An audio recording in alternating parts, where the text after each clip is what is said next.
Buddy.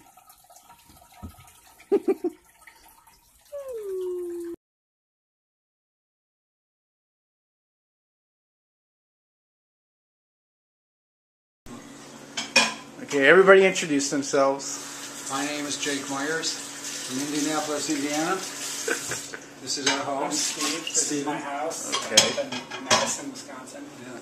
And I'm Brian, the cameraman. And what are we all doing? We're couchsurfing. Couchsurfing. And Where are we at? We're eating We don't even know where we're at. Where are we at? We're eating a meal in Madison, Wisconsin. Madison. Your hometown, In the or? nicest apartment in Hilldale Apartments. Yes. I'm moving to Madison. They have it good here. Hold up. They do certain tests which are the same in every study, and some which are different. Like some do cholesterol and lipids, but most of them do like HIV, and then they do the enzymes, blood panels, and they'll do other genetic study tests. But the enzymes can change when you exercise. So if you do too much running or biking, or you just jogging even, or weightlifting, it can raise your enzymes. Some people are more susceptible than others, and the older you get, the less it affects you. So the younger you are, the easier it'll show up. There's somebody in a study, she was a runner, and she thought she could get away with it during a 2-week break. She was jogging every day, and it showed up in the test, and they sent her home. She lost 2/3 of the... Man, we can't be retelling all our stories all night. Go ahead. Okay, the worst suffering I ever had in the study was at the Little Rock, Arkansas clinic, where it was a 3-week study with a week in between each week, for 5,100, and it was for a cancer drug, which was important to me because I've had a number of cancer deaths in the family. My mom died of it, my dad. But they were injecting us, and you could feel that a little bit, but it left like a little red swelling, and you had a little bit of nauseousness, just a tiny bit, and a little bit of pain for an hour or two, and only with the dose. But 2 of the weeks were placebo, and they paid us $1,700 a week to take nothing. It's like a water sugar injection. So that was cool.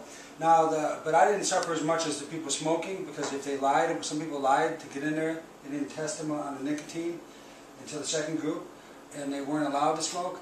And if they did smoke, they had a real bad reaction, vomiting and nausea from the drug. So they got what they deserved. Yeah. Got what they deserve. So tell the truth area, and then they have other things like that for other areas. And even in districts, like you have a sewage district in Milwaukee that covers the suburbs. It's separate, you know. So I'm not saying that the government will control all that. You have a different type of entity, and people, as individuals, could just go and say, or as neighborhood. I think you need administrative districts, because if the national government was going to try to keep track of your sewers, there's no way they could do it. Well, they don't need to do it. The Sewerage Commission would do it. You have so then what do you need local government for? You have a worldwide... Local government is just wasteful. No, for things that are local. Like speed limits in your neighborhood. No, that's stupid. Because a neighborhood should always have a 25-mile-an-hour speed limit. Done. Well, it's a national law. Everywhere in the country. What if a neighborhood wants to have 10 miles an hour? Too freaking bad. Well, they should have you want to control their neighborhood and your neighborhood. You want to impose your views, Steve. No, we decide. That's how democracy works. You decide it. Most people want the government. This is democracy, because you're not letting them have a vote in their neighborhood. You don't even live in their neighborhood. No, they get a vote for all neighborhoods. Yeah, but people don't necessarily want to vote for it. Like they live in, my grandma lived in a neighborhood in Sarasota, Florida, Trailer Estates. They wanted to have 5 and 10 mile speed limits in all place. How are they all like 95 years old? Well, a 5-mile-an-hour speed limit? I can walk faster than that. 70s and 80s. But that's the choice for them. So they have it. They've had it for years. They don't want people coming in and saying we want 40. You know, because I pick some streets, I pick 40. But there's a lot of things I don't want imposed on me. But I live in a democracy, and if most people think that I should have that, then that's the rule. I don't agree with all the rules, but I live in a democracy, and so I abide by all the rules. Yeah, but I mean... They will have to, too. If you eliminate all these different government things, then you let people go in their neighborhood. I mean, you but that's dumb. And then if you like a certain law, I mean, if you like laws or a certain neighborhood, you move there or travel there. If you don't like it, you stay out of that neighborhood. You don't like 5-mile-an-hour speed limits, you go to a beach area in Florida where they have 30-mile-an-hour speed limits. You know, one size doesn't fit all. Let's have freedom of liberty for people. So some people don't want to have smoking in their neighborhood. it. Other people want to have smoking. I'll agree with you on some points, like the speed limit. That's fine. But sometimes we just have stupid regulations. Parking. Right now, well, you can't hardly. You can do it at local meetings, and you can make a couple hearings at federal government. They can't give everyone. They can give a few thousand citizens out of 300 million. But nobody wants to go anyway. I don't want to go to some local government hearing, a bunch of idiots that are talking. I don't care. I'm not. But then you don't want to say. If you want to say, you do it yourself. But the politicians aren't doing it for you. You know, they're not representing you. When you join a party, they're taking away your views. I mean, they're imposing views on you. Yeah, they're like Republicans and Democrats. They already have everything decided. You can join. I mean, there's issues in both you might agree with. If things decided that you don't like, vote them out. You can't because the parties are too big. They have too many people in it, and they're just going to get rid of you. They're not going to take you can vote them out for the other side. That's why we just yo-yo back and forth between the two sides. Both bad. So you want to get rid of these parties and allow citizens to have the right to participate on issues. So any citizen that has at least $10 million is welcome to participate. Yeah, but we want to get little people the right.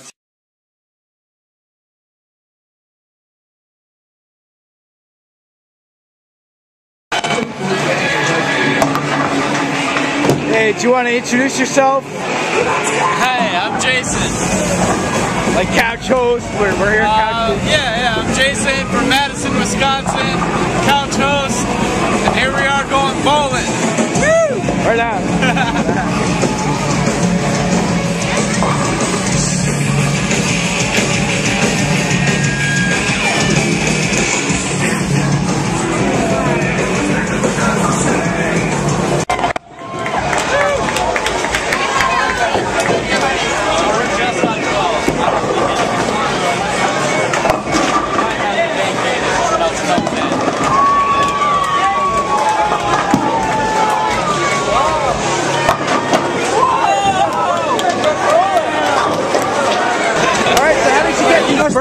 Man, look at this shit. Captain America beforehand.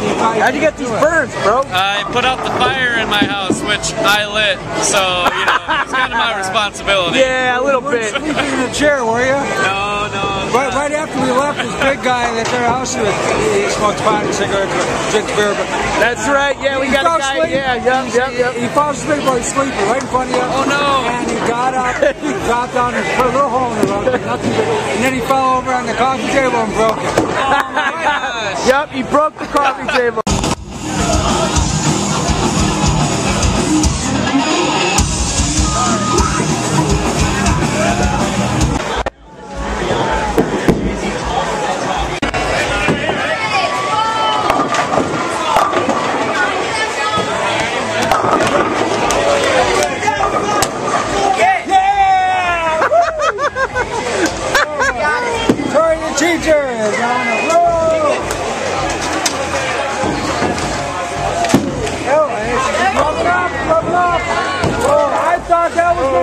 I thought it was cool.